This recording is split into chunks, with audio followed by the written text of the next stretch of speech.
I had asked her last week about the underage users, and she had made the comment, I'm going to quote from her testimony, if we find an account of someone who's under 13, we remove them.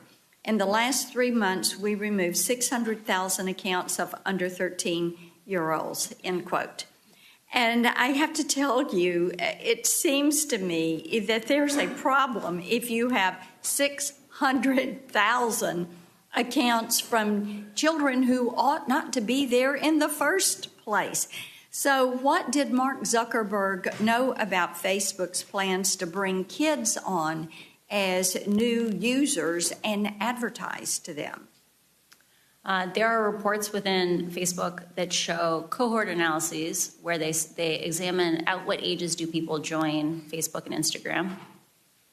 And based on those cohort analyses, so Facebook likes to say children lie about their ages to get onto the platform. Mm-hmm.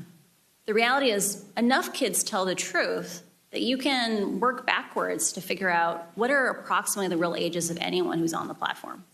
When Facebook does cohort analyses and looks back retrospectively, it discovers things like, up to 10 to 15% of even 10-year-olds in a given cohort may be on Facebook or Instagram.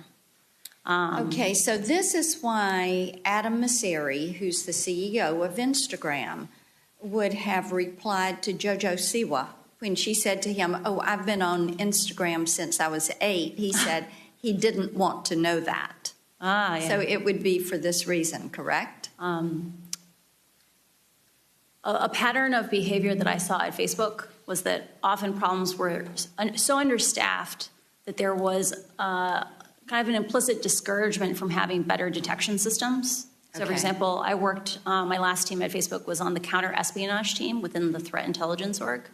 And at any given time, our team could only handle a third of the cases that we knew about. Okay. We knew that if we built even a basic detector, we would likely have many more cases. Okay, then let me ask you. Sure.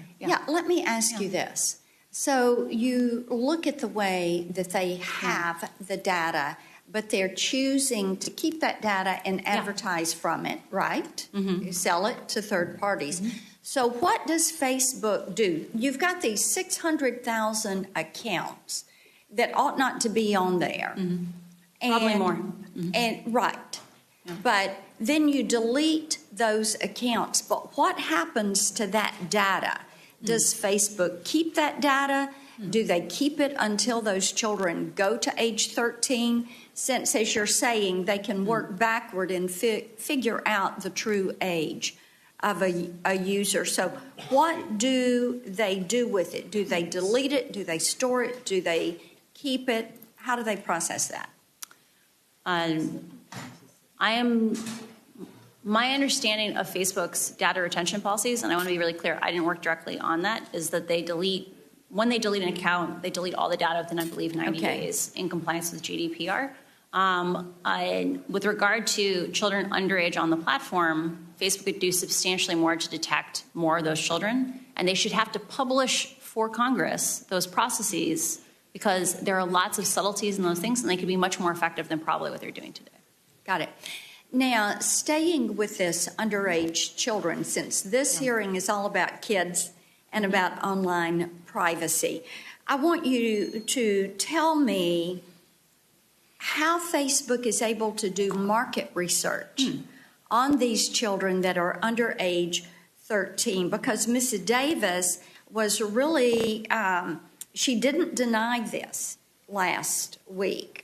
So how are they doing this? Do they bring kids into focus groups with their parents? How do they get that permission? She said they got permission from parents. Is there a permission slip or a form that gets signed? And then how do they know which kids to target? There's a bunch to unpack there. We'll start with maybe how did they recruit children for focus groups or recruit teenagers. Most tech companies have systems where they can analyze the data that is on their servers. So most of the focus groups I read or that I saw analysis of were around Messenger Kids, which has children on it.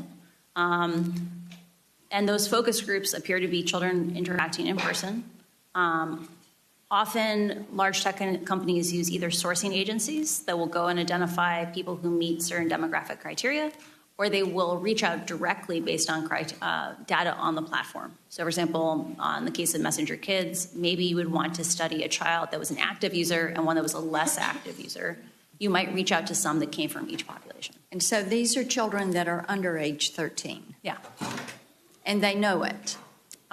For some of these studies. And I assume they get permission, but I don't work on that.